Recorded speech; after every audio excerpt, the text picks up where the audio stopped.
The number one thing that's going to change your life, the only thing that will change your life, change your business, change your money, change your relationship, is you must raise your standard. Now, I know that sounds boring, stupid, basic, but it's the truth. The only thing that changes our life long term is when we raise our standards. What does that mean? That sounds so boring and dumb. It means that all of us in life have things we want. We don't get what we want. We get what we have to have. Remember I said earlier, we all get what we tolerate in ourselves and other people. But when you're no longer willing to tolerate something, that's when your life changes. The difference in people is their standards, period. The difference in people is their standards, period. And what do I mean by standards? Everyone in the world has a list of things they think they should do. I should lose weight. I should work out. I should spend more time with my kids. I should work harder. I should make more calls. I should. And then you know what? People don't do their shoulds and they get mad at themselves and they what I call should all over themselves. They beat themselves up about it. What changes people is when your should becomes a must. When suddenly the thing you said should happen has to happen. That's when human beings change. It's like if you want to take the island and you're the head of the army and you want to take the island, the most powerful way to take the island is burn the boats. Because if there's no way to go back, it's amazing what happens when it's a must to do something versus a should. That's what makes human beings succeed. There is another level. The only reason you keep saying there isn't is you feel so exhausted about where you are. But life, the universe, or God is just testing you because there is another level. If this is good, giant jump to excellence, giant start good, poor to good to excellence. There's a level where all your dreams are realized. There's a level that you've always dreamed about. It is real. It has not gone away.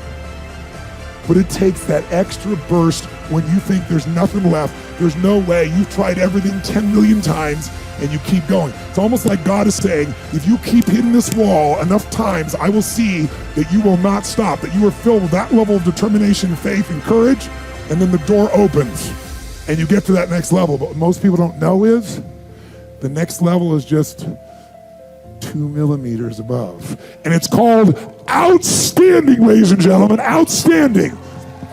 What's it called? What's it called?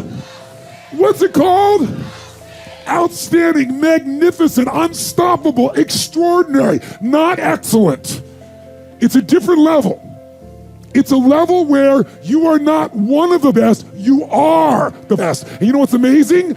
You only have to be 2 millimeters more than everybody else and you get everything. You get the joy, the laughter, the fun, the family, the passion, the economics, the freedom, the spirit. It's all there. What Jerry Maguire called the quad, baby. All of it.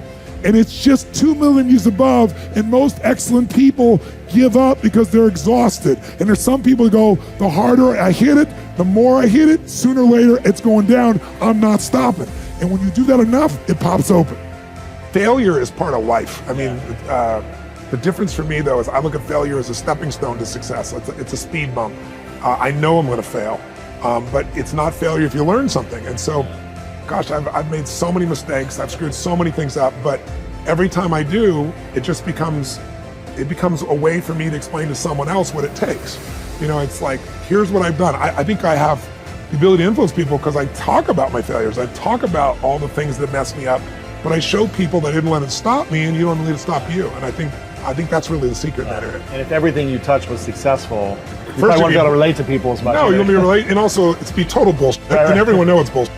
And also you'd be bored silly. Right. I mean, think about it. If you just said, I want this and happen, I want this and happen, you know, people don't value what they don't fight for.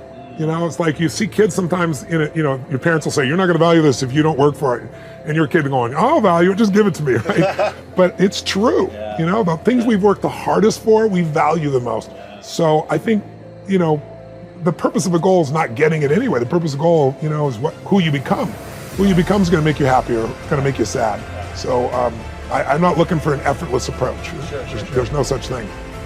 The only way to deal with fear that I found in my life is a couple ways. One of those ways is to turn it on itself and ask yourself, what am I afraid of? If I'm afraid of that, I gotta be more afraid of what I'm gonna miss out on, missing out on my mission, missing out on who I'm supposed to be, In other words, if you're not gonna get rid of fear, then use fear.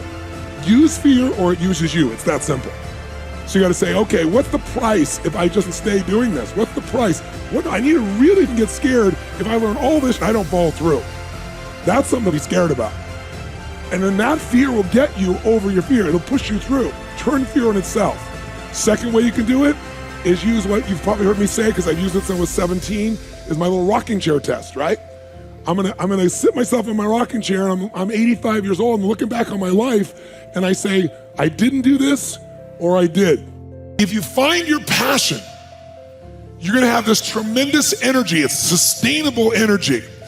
But momentum requires you always do the next thing to keep the momentum going. And the reason you get yourself in a passionate place is so that you change your life, and the only thing that changes your life is making a decision. So while you're in this passionate state, that's where you make decisions. You don't make decisions when you're like, oh, I don't know, what do you think? All right, let's decide. If you make a decision in a state without momentum, if you make a decision from a place where there's no passion, you are not gonna get momentum. It'll kill momentum. It's decide, commit, and resolve. Some of you, in the past, you've gotten momentum, you've gotten passionate, you've even made a decision, but a decision is the first step. Decision is like a war. I gotta do this or that. All right, I'm gonna make myself do this. But commitment is when you now, after you've decided, you commit to do this for the long term. Whether it's hard or easy, doesn't matter. You're doing this. It takes it from this moment and it carries it into the future even when things are difficult. And the third state is resolve. Resolve means it's done.